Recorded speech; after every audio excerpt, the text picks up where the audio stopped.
Welcome to Center Ground, your home for unfiltered discussion, where we tackle today's most talked about topics, break down current events, and give our take on the internet's latest foolishness.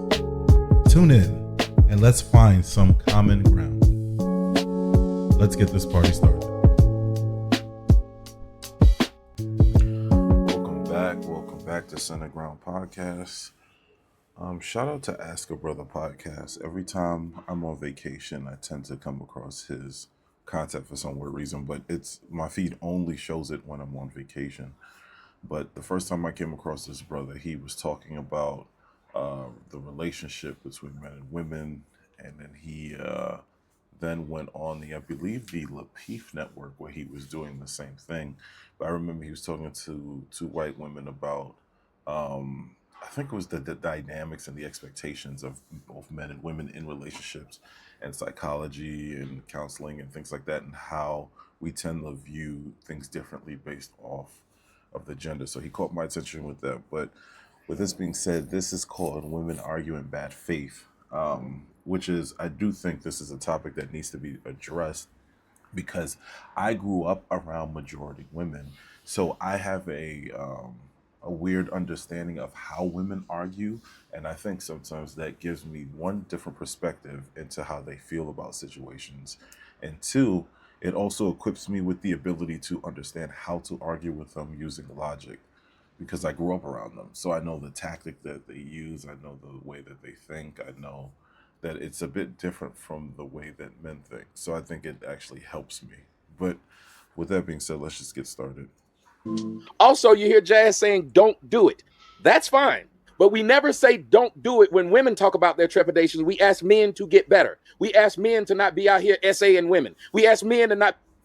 Just before we get completely started, I'm looking at the reactions from, that's Tommy Sotomayor. So I'm aware of his content in the past before as well, but you don't really see him as much. But either way, I'm looking at the reactions of what he's saying, and one thing you learn about human beings and human behavior is you got to learn how to read body language, right? It's not what people say, it's how they behave and how they react. Sometimes the body reacts before the mind can catch up. That's why it's always going to be important to understand body language. If you understand body language, you understand how people actually feel about what they're hearing in real time before they get a chance to process the lie. I can already see that the woman at the top left is in disagreement with whatever's being said. I can see that the men at the bottom, especially Little Black Book 91, he was nodding his head in agreement. Dr. William James, agreement. Ask a Brother Podcast was trying to be stoic, but I can see that he agrees to a degree on whatever the conversation is being said. The Medellin Legacy, I can't really tell because her face is just kind of stiff and I paused it too quick. But again, learn to read body language. It can help you in life. I'd be out here beating men. Imagine if we told a woman who got beat up. Yep, there it goes. Imagine if we told a woman. We should have to tell you not to essay a woman. Go ahead, Tommy. Go ahead, Tommy. I mean, you're saying that it's like you can't even tell these women to shut when you talking, because people shut the fuck when they was talking. You can't even do that. I sat right here and all that being said. I did like a church lady. Did I not? You right. My bad, sir. So I don't know the full context of it all, but it sounds like the lady at the top left, when she was speaking, I've seen her somewhere before, and I know she has a bit of an attitude and doesn't listen and argues in a very immature way. So you kind of have to handle people who act like this slightly different. Oftentimes I would just say, don't bother having conversations with them because they don't listen anyway. They just want to get their point across rather than listening and learning. But it sounds like he was trying to explain something about how you don't have to tell women certain things, and she immediately jumped in with an argument, or you don't have to tell men certain things, and she immediately jumped in with an argument rather than allowing him to finish his point, thinking about what he said, processing what he said, and then coming through with a rebuttal. It seemed like her instinct was just to argue. And whenever you're coming across people like this, women like this specifically, it's best to just ignore them or end the conversation, because nothing you say is going to change their mind. They're not going to listen, and they just honestly will begin and end the conversation with an argument. And I heard stupid shit But I didn't say that's some stupid. I just let the stupid ride until I got too ready to go. You're Now, right. I can see again, my bad. if you sit here and you watch, even the respect level between men and women is just different. We feel like they can slap us because we got caught cheating, and we'll say, well, I did deserve it because I got caught cheating. But do that to a woman because she got caught cheating. Slap shit out of her and see what happened. See? Oh, it doesn't work. And this is why equality doesn't work, essentially, because we can't treat each other as equals. We don't see each other as equals.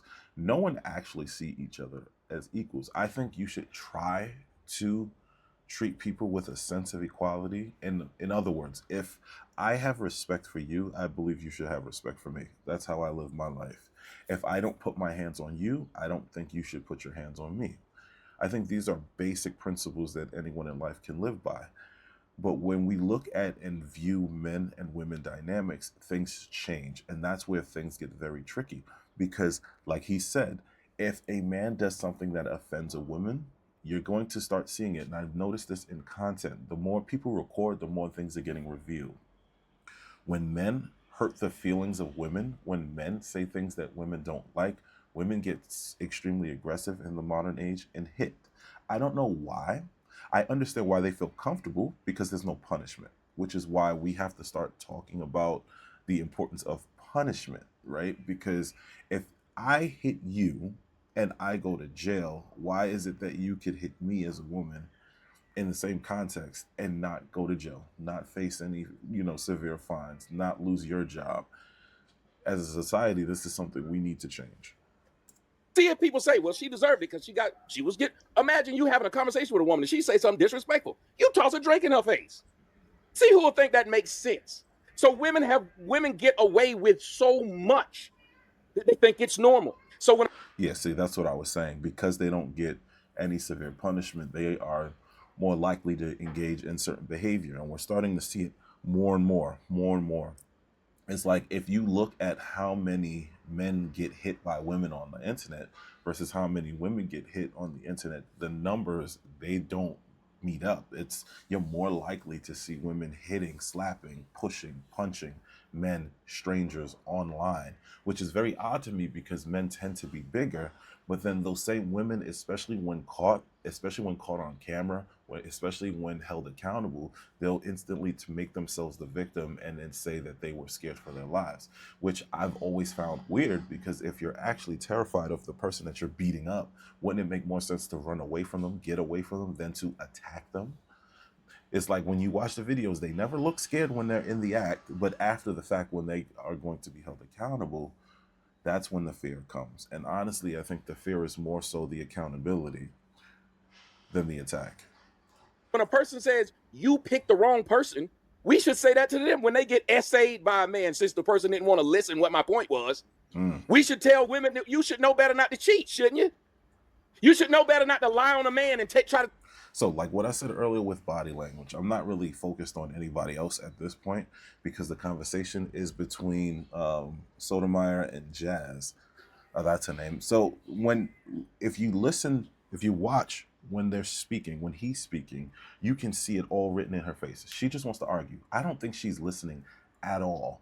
So I'm curious to see if when the conversation continues, if she just continues to argue and doesn't listen to any of his points and just starts talking over him and just starts talking, or if she actually takes the time to listen to what he's saying. Take his money because he's rich, shouldn't you?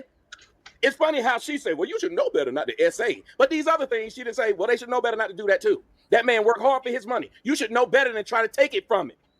That man did not you put that man in jail like the twin girls did. And then she said, well, that's unfortunate.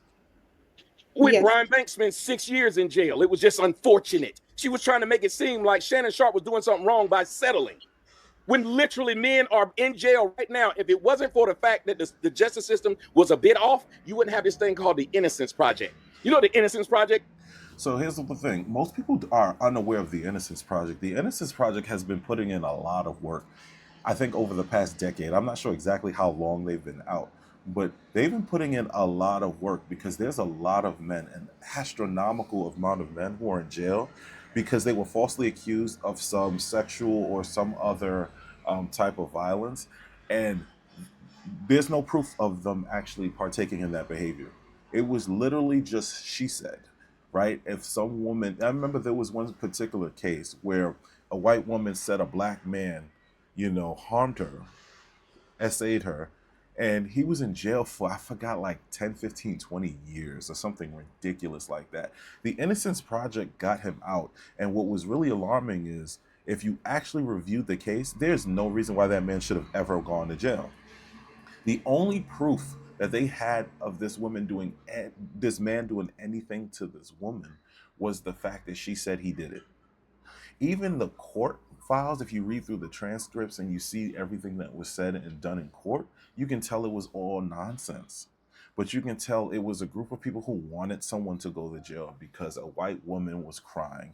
And you know what they say about white women tears, right? Historically, it's been extremely dangerous, particularly for black men.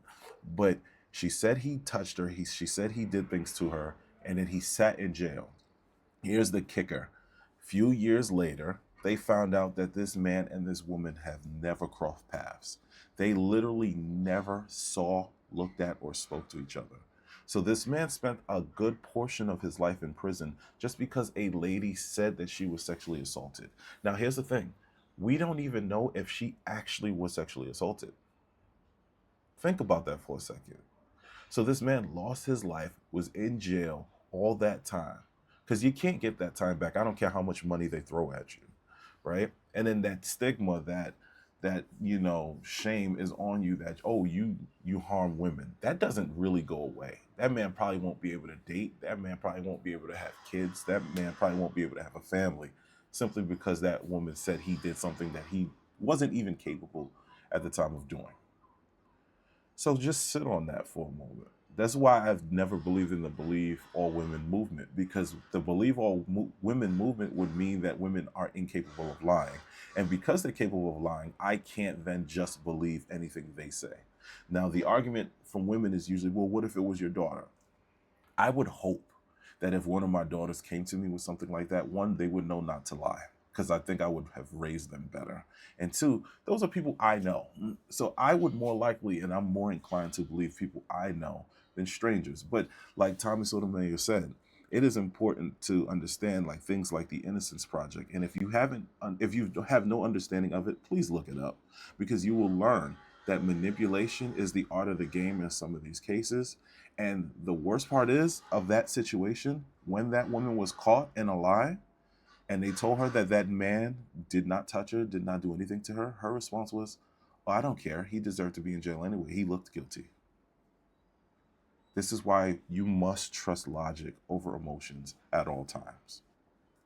Does get men out of jail that were said they did something to somebody. And if Yeah. it wasn't for DNA tests, there would be a shit ton of men just still languishing in jail, because all it takes is a woman's accusation.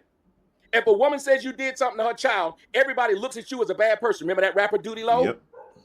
When we come to find out that she lied on him? Exactly what I was talking about. And the more that time goes by, the more that we have recorded history, because again, this is the most recorded history in all history. We have cameras everywhere, audio devices everywhere. People are getting caught in lies in real time. When a politician says something that's a flat out lie, you can literally search the internet for the clip before they finish speaking and play their own lie back to them. Well, Jazz would say that's unfortunate, because nothing happened to that woman. But his career was... I got a poor habit of just stopping it, but he makes another point that I was trying to make earlier. There's no punishment for this behavior. There is no legal precedence for people who engage in this behavior. Like when people do these things, they should go to jail for 10 years. Oftentimes you hear on the internet, they should get the same punishment that the man was going to get if he was convicted of that crime. And I agree with that punishment. That would stop a lot of people from falsely accusing men of things they didn't do. But here's the other side of things. Here's the other part of it that hurts women, right? Women who lie and get men thrown in jail off nonsense often forget about the women who actually go through it. And the terrible part of it all is the women who lie, they make it harder for women who actually go through issues. But here's what I don't firmly understand with women. Women in general never jump on that woman who lied and throw shame on them. They never, ostracize those women. They kind of just ignore it, because I do think there is a global problem of misandry. People look at history, said men were bad, and now that can justify us not liking men, us not respecting men, us not helping men when they are in need. And because it went from one extreme to another, it's slowly destroying the planet. Ruined. A lot of men have had their career ruined, so it should stop being unfortunate. It should start being illegal. I agree. It should start being that society doesn't I look at a agree. man and be like, you should choose better. She's saying she agrees, but something tells me about her body language that that's just not true. She's probably just saying it for the optics. Because I never say that to a woman who's trying to get child support out of a deadbeat dad. We talk about the deadbeat dad. We don't tell her she should choose better. We tell him he should take care of his kid. When she knew he wasn't taking care of kids, when she was sleeping with him. She knew he didn't have no job when she was sleeping with him. But all of a sudden, because he's now a father, he's supposed to become the greatest nigga on earth and revert to being a dad, when before this nigga was a weed smoker. Yo, here's the crazy part, because I was watching the child support case online yesterday. This is what I do in my spare time. Sometimes I just listen, because you get a better understanding of relationship dynamics. You get a better understanding of the law and how it pertains to both men and women and society. And one thing, I was talking to my wife about this yesterday. I feel like the way that American laws are created, they don't work. So instead of making deadbeat dads pay child support, imagine if you force the family to stick together. Imagine how that would change, maybe not the people in the relationship, but people who are looking at their struggles and saying, yeah, I don't want that in my life. I do think that because because we make it so easy to extract finances from men, which is a common goal within society of a lot of women who are just lazy, incompetent, and don't want to actually do anything, we incentivize it, right? We make it so that if I make a poor decision and sleep with a loser, and it doesn't work out, which most of the time it does not work out, right? I can then take some of his paycheck, even if he doesn't make too much money, and claim that it's for the baby. Even though if it's for the baby, they wouldn't mind it getting audited. But as you see, anytime a state, I think Delaware was one of the first states, and it is the first state, to make an attempt to start auditing child support, the women were the ones who created the backlash. So it's not really about spending the money on the children. It's really about putting money in their pocket. And if you talk to any father who's on child support, they'll tell you, yeah, they're not really spending that money on that child. And then they're still asking me for more money on top of the money that I'm already giving. Smoker and a Madden player. That's all he did. So we should be able to say to this woman, you fucked a weed smoker and Madden player. You are at fault, not him. He doing what he was doing. Well, here's the thing, Tommy, if I may, that you're talking about taking preventative measures to avoid certain outcomes, right? So you're saying like you knew he was already a smoker, a deadbeat, not taking care of his kids, but you still lay down with him. No, I said we never use that as the excuse for the woman. We say the man should, at that point, no matter what he was doing prior, he should become a good man now that he's a father. So what I'm saying is this. All I'm saying is when we were specifically talking about Shannon Sharpe, that girl is dead wrong for doing what she did. But there are preventative things that Shannon Sharpe could have done to avoid the situation. Like what? It applies. Maybe not deal. You know this girl is an OnlyFans model. You know this girl is. Ma'am, I got cheated on by a woman who was a professional. I understand. Can I finish, sir? Can I finish? The woman who was just caught on TV hugged up with the CEO. Was she a hoe? Okay. Was she the OnlyFans model? I don't think. Well, here. Okay, so now. See, and this is what happens when you don't listen to each other. They both actually make good points. He's trying to say that it doesn't matter the outwardly morality of a woman. They can still cheat, extract money from you in divorce because the system is rigged, it's damaged. It doesn't work well for whoever makes the most money. And in most relationships, it's going to be the man who makes the most money because women typically don't like being in long-term relationships with men who don't make more money than them. They tend to not respect them, right? So I get her argument as well. She's saying like, yeah, maybe he shouldn't have dated the OnlyFans model, which I agree, right? People who have or partake in jobs or activities that come off as immoral, they tend to not have morality. Act like this. Oh well, if it's OnlyFans, all around not be an OnlyFans model, that's a good choice. We're not talking about that. What I'm saying is this. Like I'll bring this up as well. right? Because people forget that Cardi B, the one who sells, sexual visualization, I'll say, um, to the mass public, also to young girls to behave just like her, right? She also had a jaded past. She was a stripper, right? And people get on me like, oh, why you don't like people like Cardi B? Well, because they promote certain behavior to the general public, which means my children, young girls, and young girls like my children will get fed this content where it's okay to be a stripper. It's okay to sell your body as long as you're profiting, because that's what people do. That's what people say. At least you're making money for it, right? They don't forget, like, even if you're not religious, there's a part of you that's, selling your soul. You're selling a piece of yourself, right? And it's like, yeah, it usually isn't just that one act. It usually isn't just being a stripper, because if you know the history of Cardi B, you would know she used to drug people. That's an immoral act. She used to rob them. Immoral act. When they asked her about it after she got famous, she laughed about it. These things don't just go away because people make money. Immoral behavior typically begets more immoral behavior, which is why the old folks used to just tell us to stay away from things. No explanation, no long drawn out podcast, just don't do it.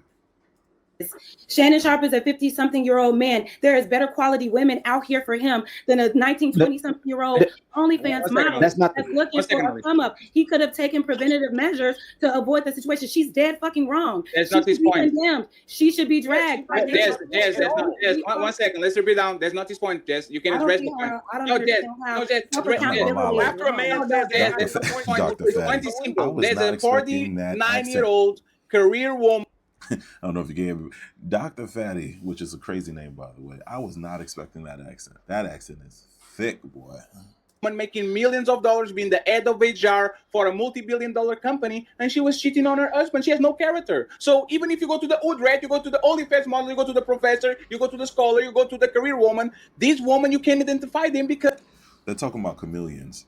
The women who come off as looking soft-spoken and nice, and then they turn around and be just as devious as the ones you would expect to be devious. Just yesterday, I was watching a court case on child support, and it was a young lady who was extremely soft-spoken. And, she was dealing with a young man who moved to her county, her town, just to be closer to their child. And then when in court, they asked her, they said, hey, are you okay with him living or the child being taken in like the border counties around your county? And she goes, no. They asked her why. She said, because what if I want to move? That's what's called a chameleon. She comes off as nice, soft-spoken, feminine, but when you actually talk to her and you actually break down how she thinks, she's just as wretched as, let's say, the ratchet woman who wants to take the kid halfway around the world, essentially kidnapping and ostracizing the father from the child. But she didn't look like she played the part. Because there's nothing that you can look at that woman that says this woman cheats on her husband with a CEO. Like, there's nothing we have. Women are chameleons. Women are chameleons. Hey, Jazz, to be consistent, hey, Tommy, just real quick, to be consistent, when can a man sue a woman for taking advantage of him and taking him for all he has using sex? Wait, what? What's the question? When can a man sue a woman for taking advantage of him using sex? When can a man sue a woman for taking advantage of him by using sex? Yeah, what give me the sex? When can a man sue a woman for doing the same thing, taking advantage of him using sex? Before she responds, and I can't stand this, but this is a common tactic that a lot of people, not just women, but a lot of people, particularly childish people and children, use when they get in an argument and they know they're about to lose. They start to pretend like they don't know what you're talking about. They start to act confused, like they are dehydrated and what's left, what's right, I don't know. They do this a lot when they know they're about to lose. Mature people, when they know they're wrong, they sit there, they listen, they analyze, and they say, you know what, you're absolutely correct. Let me see if I can adjust my thinking. What immature people do is they try to change the world to fit their beliefs, right? So what she's about to do is she's going to pretend like she can't hear him. She's going to pretend like she doesn't understand. She's going to pretend like she's incapable of comprehending exactly what he's talking about, so that it kind of shifts the conversation to something else. It's called moving the goalpost. It's just a tactic that people use. Let's see if she does it. Yeah, she had sex with me. When you say using sex, what do you mean? She had sex with me and then didn't want to have nothing else to do with me, and I'm going to sue her because she used me sexually. Yeah, when can a man do that? Wait. So you meaning like consensual sex No, happened? you said Wait, she's the only. you Hold know on, I'm ma'am. You slow. said You know I'm so dumb. So you know she's So the just only fan. speak She's to the, me. See, there it goes. Now she's playing dumb. You know I'm so dumb. If you're so dumb, why are you talking the most out of any other woman on the podcast? If you can't comprehend anything, why aren't you sitting there and listening? Or is it cognitive dissonance where you're too dumb to understand how dumb you truly are, so you think you're smart, so you keep talking? Me like the dumbass I am. the OnlyFans model. Hey, right? Jess, don't do that. Jess, don't do that to yourself, please. We asked you before. Don't She's do an that. OnlyFans model that used sex to get in good position with Shannon Sharp, and they had a consensual relationship. Okay. Soon as it didn't go her way, she wanted him to pay for both butt cheeks, Both. and then she sued him to settle outside of court for it. So when can a man do the same thing when a woman uses sex and tries to take advantage of a man and get him for all he has? If she is doing that, he should do it immediately. Name the time that a man sued a woman for that, or could Give an sue her. example. I don't know any times. Are men doing that? That's the point. They can't. That's because it doesn't happen. It doesn't happen. It's not the way our laws are set up. Our laws are set up to protect women from the bad men. The problem is the law pretends that all men are bad men, regardless of the situation. You could be a good father. You could be a good husband. You can do everything. You can literally serve this woman and kiss the ground that she walks on. And if she's not feeling it, especially in certain states with a no-fault divorce, she could just walk out and take your stuff. Which is why there's so many people on the internet telling men they need to start safeguarding their finance. You need to start making women work. You need to, have her contribute to the household. They said men at a growing number, they said in the modern age, most men do most of the domestic work in the house. Which is crazy because the expectation of the men to make most of the money has not changed. The expectation of the men to provide a certain lifestyle, luxury vacation, cars, bags, purses, makeup, nails, hair. None of those things have changed. But in society, you're taught, and even as a man, and most young men nowadays, we're being raised by our mothers. So we're really being taught some of these things, which is why I think it is important for male content to prevail. Because young men need other men, especially men with experience, to tell them and walk them through this thing called life. But that's not a woman's fault that y'all not doing that to women. If y'all are getting taken advantage. Here's another thing. When you are dealing with immature people, they tend to dive and deal with fault a lot. Everything is somebody else's fault. You learn that very quickly when you work with young children. It's not my fault. When you have children, everything. I got one kid who, when she does something wrong, she instantly blames her sister. Even if her sister's not in the room, wasn't paying attention, watching TV, it's her sister's fault. And these behaviors don't change as people grow. They just evolve. They change the wording. They change how they do it. But you see, this is Jess's argument. She argued the entire time of the clip. When she got painted into a corner, she played dumb. And now she's at the final stage where it's someone else's fault. She said it's men's fault because women can't get sued for their poor behavior. To a degree, she's absolutely correct. Because men were the ones majority who created the laws. However, let's be real. If men got together and started trying to change the laws, the women would reject it. Don't believe me? Donald Trump, and I'm not a fan of Donald Trump. He tweeted, I believe, which is crazy to think that a president would just tweet a legal precedence, but he tweeted the idea that perhaps we should stop giving tax benefits to women who receive child support. The women got on the internet in less than 24 hours mad. And it wasn't just one, it wasn't just 100, it was thousands of them. So this idea that, well, it's the men's fault because they picked the laws, let's not pretend that females aren't a growing population of voters who pick the politicians who create the laws. And people who create the laws have no real power when you realize that the power is with the people. Of like that, you should actually, like a woman will hold you accountable. Hold that woman accountable. Y'all be the first one to call a man. Y'all be the first one to do what Little Black Book did, which is call a man soft if he does it. No, I don't think that's. They don't call us soft no more. That's back in the day terminology. Sotomayor, they call us sassy now. If you disagree with them, you're sassy. If you argue with them, you're sassy. If you tell them that they're wrong, you're sassy. If you don't want to buy them things, you're sassy. It's crazy. They just try to shame people, which is why people like Kevin Samuels came up with the shame. They brought up the topic of the shaming tactics. That's what they use. to get what they want. They can't overpower you, so they try to convince you by using shame to do what they want you to do. In other words, as long as you're doing what they want you to do, simping for them, you're the perfect man. This is why they love Russell Wilson, whatever his name is, that is dating Ciara, because he on the surface just does what she wants him to do. He accepts everything she does, right? But on the other side, it's like, if you disagree with them, no, you're sassy. Don't get me wrong. There are some sassy men out there. There's a lot, because they're raised by their mothers. They're raised by their sisters.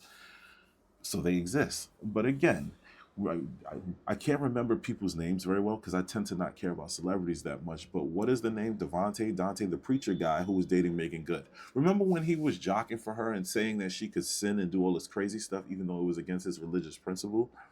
He was like, my wife could do whatever she wants. You remember that? Remember how all the women were standing behind him and loved him? And then the minute they got divorced because he had built a standard a little too late, but he said, listen, I don't want my wife doing certain things, and they broke apart. Remember how they instantly called that man sassy? It's crazy how that works. I don't think I mean, he was on the internet crying, but that's another. itself. I think that's you being responsible. I know you're personalizing it. I think that's. I think let me tell you what I don't do. I don't abuse children. But I also know that people who abuse children exist. So I don't live in this world. I don't live in this. See, and then she did the thing where I can't hear you. But here's another tactic that they use. They personalize everything. So they make everything about them, what they feel, what they would do. That's not a good way to argue, because you don't control what the world does. You can be the nicest person in the world full of demons. So saying what you would and wouldn't do in a situation is irrelevant to the conversation, especially when the conversation is about the broader world, the broader audience. This world where I think because I don't do it, it doesn't exist. Listen, sweetie, I'm not saying it doesn't exist. What I'm saying is that if you're asking me this question as if it's my fault that these men are not suing these women. I see Ask a Brother pondering. He's pondering. So Jazz, Jazz, what do you want me to say? If I was paying a woman for sex, not you, and she got mad at me and she hit me, and when I was leaving the house, can I sue her for $50 million? Yes, if she has it, yes.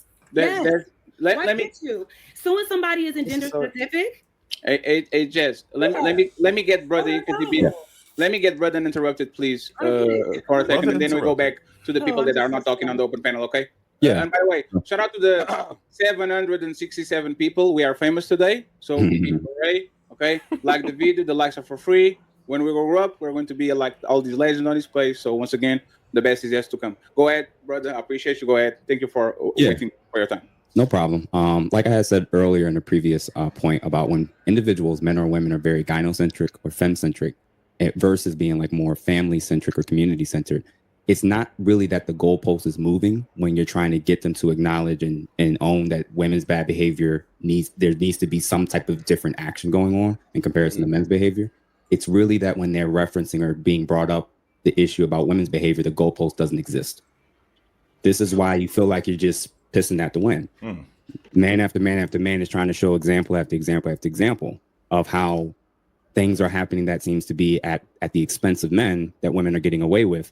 And there's no policy, there's no voting process, there's no law, there's nothing that they're really, really pushing for. And the reason why is because they're femme-centric in nature. By default, they're going to look and say, well, men should have just done something different. God should have done something different. The guy should have been better. The guy should have chosen better. He should have moved better. No, it doesn't matter how treacherous, evil, or vile, or vicious the woman was. The man should have always been and did something different. If you understand that as an audience, if you recognize and identify this, you'll stop wasting your time. And I feel the exact same way.